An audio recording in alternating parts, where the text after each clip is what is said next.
Welcome to Study Cloud. Science देख रहे हैं हम चैप्टर वाइज। आज का चैप्टर है स्थूल पदार्थों के गुण। एमसीक्यूज शुरू करते हैं। पहला प्रश्न है इसमें, वर्षा की बूंद की गोलाकार आकृति का कारण क्या है? इसकी गोलाकार आकृति का कारण क्या है? पृष्ठ तनाव। ऑप्शन बी जो है हमारा सही उत्तर है, पृष्ठ तनाव। किसी दिए गए आयतन के लिए गोलाकार आकृति के पृष्ठ का क्षेत्रफल अन्य आकृतियों के पृष्ठ के क्षेत्रफल से कम होता है। पृष्ठ तनाव के गुण के कारण किसी द्रव का स्वतंत्र पृष्ठ न्यूनतम क्षेत्रफल घेरने का प्रयास करता है, अतः वर्षा की बूंदें जो है गोलाकार होती हैं। पानी की बूंद गोलाकार होती है, इसका कारण क्या है? पृष्ठ तनाव। वर्षा की बूंदें गोलाकार होती हैं क्योंकि जल में पृष्ठ तनाव होता है। द्रव बूंद की संकुचित होकर न्यूनतम क्षेत्र घेरने की प्रवृत्ति का कारण क्या होता है? पृष्ठ तनाव। नैनो द्रव्यों का सर्वाधिक महत्वपूर्ण गुण होता है कौन सा? घर्षण। तेल जल के तल पर फैल जाता है क्योंकि तेल का जो तल तनाव पानी से कम होता है। तेल का पृष्ठ या तल तनाव पानी की अपेक्षा कम होना तेल के जल के तल पर फैल जाने का कारण है। मिट्टी का तेल पानी के ऊपर इसलिए तैरता है क्योंकि उसका घनत्व पानी के घनत्व से कम होता है। नेक्स्ट है, साबुन के बुलबुले के अंदर का दबाव वायुमंडलीय दाब से अधिक होता है। साबुन के घोल के जो बुलबुले होते हैं बड़े इसलिए होते हैं क्योंकि जल में साबुन घुलने पर उसका पृष्ठ तनाव कम हो जाता है। बुलबुले के अंदर का दाब सदैव बाहर के वायुमंडलीय दाब से अधिक होता है। यदि साबुन के दो भिन्न भिन्न व्यास के बुलबुलों को एक नली द्वारा एक दूसरे के संपर्क में लाया जाए तो क्या होगा? तो छोटा बुलबुला और छोटा और बड़ा बुलबुला और बड़ा हो जाएगा। जब किसी साबुन के बुलबुले को आवेशित किया जाता है तो निम्न में से क्या घटित होता है? त्रिज्या उसकी बढ़ जाती है, आकार बढ़ जाता है। एक ही पदार्थ से बने चार तार जिनकी विमाएं नीचे दी गई हैं अलग अलग बार एक ही भार से खींचे जाते हैं, तो उनमें से किस एक में अधिकतम दैर्ध्य वृद्धि होगी? तो सबसे ज़्यादा दैर्ध्य वृद्धि होगी 3 मीटर लंबाई और 1.5 mm वाले तार में। क्यों होगी? क्योंकि इसका जो फॉर्मूला है ये इस पर डिपेंड करता है। लेंथ जो होता है इन्वर्सली प्रोपोर्शनल होता है रेडियस के। तो इस प्रकार इन तारों की जो दैर्ध्य वृद्धि होती है, इलोंगेशन होती है, इनकी लंबाई के समानुपाती तथा इनके व्यास के वर्ग के व्युत्क्रमानुपाती होगी। चारों तारों की लंबाई तथा व्यास का मान रखने पर विकल्प सी जो है उसके तार की दैर्ध्य वृद्धि सर्वाधिक होगी। निम्न कथनों पर विचार करिए। यदि केशिकत्व की परिघटना नहीं होती तो क्या होता? केरोसिन दीप का उपयोग मुश्किल हो जाता। सत्य है, सही बात है। कोई मृदु पेय का उपभोग करने के लिए स्ट्रॉ का प्रयोग नहीं कर पाता, ये उसमें मायने नहीं रखता है, उससे रिलेटेड नहीं है। स्याही शोक पत्र काम करने में विफल हो जाता, ये भी सही है। बड़े पेड़ जिन्हें हम अपने चारों ओर देखते हैं पृथ्वी पर नहीं उगते, सही है। तो ऑप्शन बी जो है हमारा सही उत्तर है, 1, 3 और 4। नेक्स्ट है, निम्नलिखित में से किस एक के लिए केशिकत्व जो है एकमात्र कारण नहीं है? पौधे की जड़ों से जल का इसके पर्ण समूह की ओर बढ़ना, ये उसके लिए केशिकत्व जो है एकमात्र कारण नहीं है। दैनिक जीवन में केशिकत्व के अनेक उदाहरण हैं, जैसे सोखते द्वारा स्याही का सोखना, भूमिगत जल का ऊपर चढ़ना, सूती कपड़े पर जल की बूंद का फैलना, लालटेन एवं लैंप की बत्ती में तेल का चढ़ना। पौधे की जड़ों से जल इसके पर्ण समूह की ओर बढ़ने के लिए केशिकत्व के अतिरिक्त प्रस्वेदन, ससंजन आदि क्रियाएं भी उत्तरदायी हैं। बत्ती वाले स्टोव में केरोसिन की बत्ती के ऊपर चढ़ने का कारण क्या है? पृष्ठ तनाव। बत्ती वाले स्टोव में केरोसिन की बत्ती के ऊपर चढ़ने का कारण है तेल का पृष्ठ तनाव। एक केश नली में जल की अपेक्षा एक तरल अधिक ऊंचाई तक चढ़ता है, इसका कारण है तरल का जो पृष्ठ तनाव है जल की अपेक्षा अधिक होता है। जब किसी झील की तली से उठकर वायु बुलबुला ऊपरी सतह तक आएगा तो उसका आकार क्या होगा? बढ़ जाएगा। जब वायु का बुलबुला झील की तली से उठकर ऊपर आएगा तो तली की अपेक्षा ऊपर की ओर जो दाब घटने लगता है, जिसके कारण वायु के बुलबुले का आयतन बढ़ जाता है।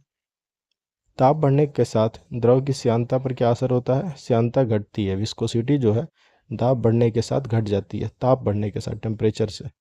द्रव का वह गुण जिसके कारण द्रव अपनी भिन्न भिन्न परतों में होने वाले सापेक्ष गति का विरोध करता है, श्यानता कहलाता है। द्रवों की श्यानता ताप के बढ़ने पर घटती है, इन्वर्सली प्रोपोर्शनल होती है।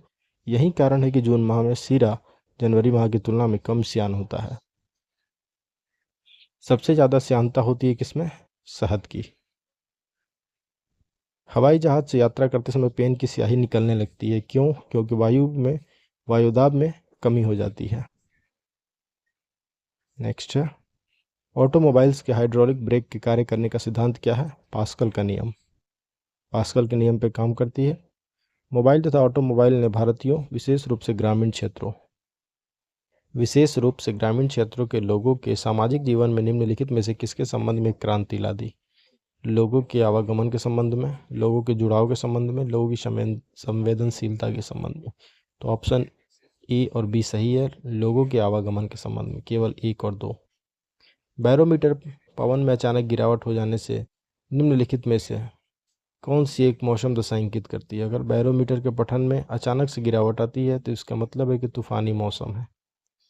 वायु दाब मापी या बैरोमीटर की रीडिंग में अचानक गिरावट आ जाना यह बताता है कि मौसम तूफानी होगा। नीचे दिए हुए 4 छिद्रों वाले एक फव्वारे के चित्र पर ध्यान दीजिए। फव्वारे के कौन से छिद्र से पानी अधिकतम दूरी तक फेंका जाएगा? तो अधिकतम दूरी तक जो फेंका जाएगा वो पहले से फेंका जाएगा, पहले छिद्र से सबसे ज़्यादा दूर फेंका जाएगा। किसी फव्वारे के छिद्र से निकलने वाले जल की गति के मापन के लिए टोरिस-अली के नियम के अनुसार जहाँ पर जी गुरुत्वीय त्वरण है और एच फव्वारे के जल स्तर की किसी छिद्र की दूरी है तो वहाँ पे v = √2gh होता है। चूँकि छिद्र एक जल स्तर से सर्वाधिक दूरी पर है तो इसके अनुसार छिद्र 1 से निकलने वाले जल की गति सर्वाधिक होगी और इसी छिद्र से पानी अधिकतम दूरी तक फेंका जाएगा। एक तरल किसी सिलेंडराकार पाइप में धारा रेखीय रीति से बह रहा है। पाइप के अक्ष वाले खंड में प्रवाह की परिच्छेदी का यानी प्रोफाइल कैसा होगा? तो ऑप्शन डी जो है वो हमारा सही उत्तर है, इस प्रकार से होगा। धारा रेखीय गति में पाइप के पास परतों की गति न्यूनतम होती है और जैसे जैसे पाइप से दूर जाते हैं परतों की गति बढ़ती जाती है। निम्न में से कौन सा पेट्रोलियम परिष्करण का उपोत्पाद है? ये है एस्फाल्ट।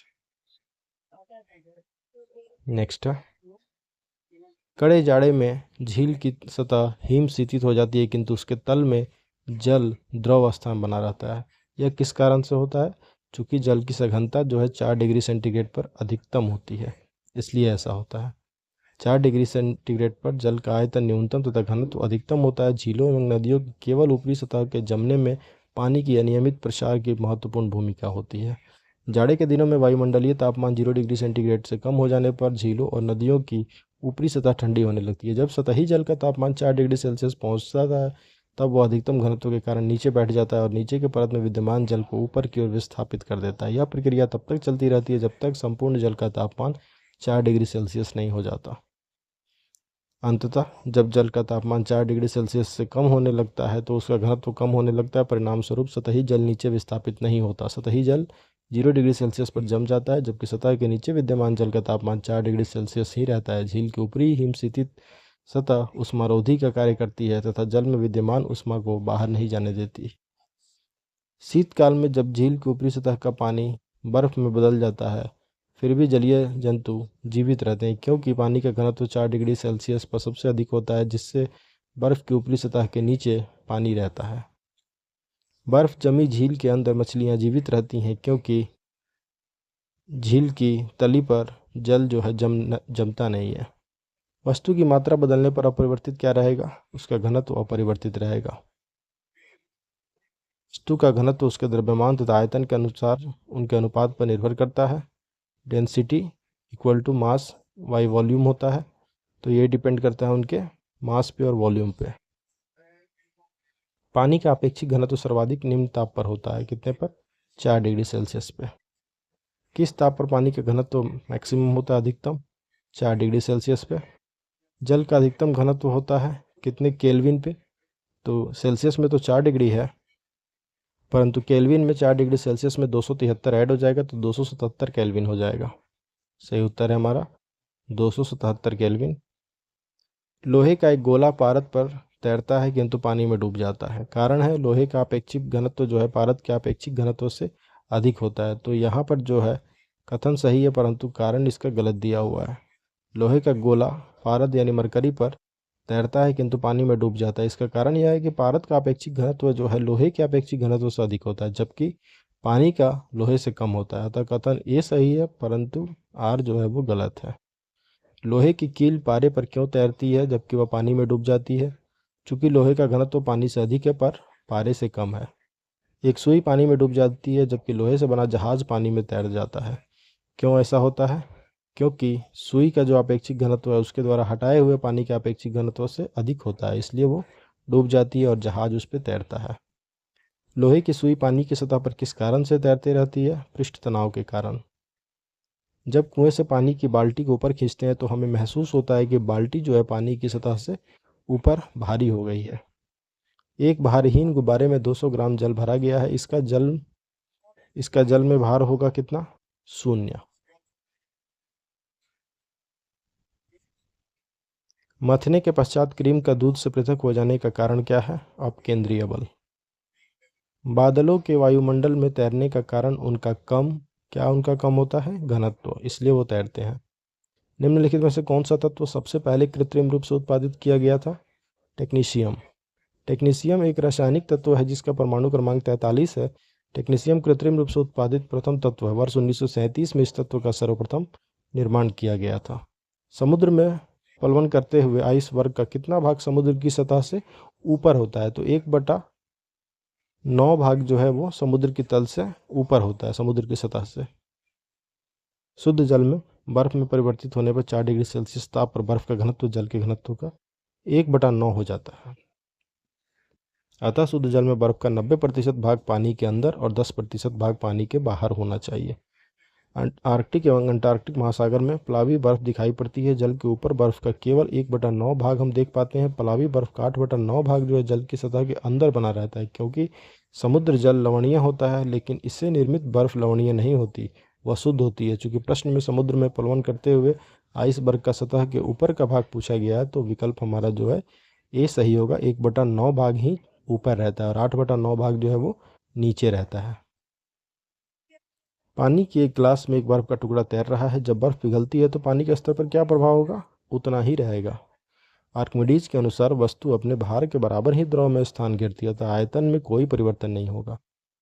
पानी के 4 डिग्री सेल्सियस पर शरीर तैरता है। यदि तापमान 100 डिग्री सेल्सियस हो जाए तो शरीर डूब जाएगा।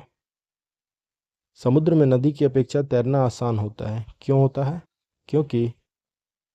क्योंकि समुद्र का जल नमकीन होता है, लवणीय होता है, इसलिए। जब कोई जहाज नदी से सागर में घुसता है तो क्या होता है? वह कुछ ऊपर उठ जाता है। जब कोई जहाज नदी से निकलकर सागर में प्रवेश करता है तो वह कुछ ऊपर उठ जाता है। कारण इसका दिया हुआ है, सागर के जल का घनत्व नदी के जल के घनत्व से अधिक होता है। तो कथन और कारण यहाँ दोनों सही है और कारण जो है कथन की सही व्याख्या करता है। ऑप्शन ए हमारा सही उत्तर है। स्थिति विज्ञान निम्न में से किससे संबंधित है? विश्राम की स्थिति से। नेक्स्ट वीडियो में देखेंगे light chapter. Thanks for watching, keep supporting study cloud.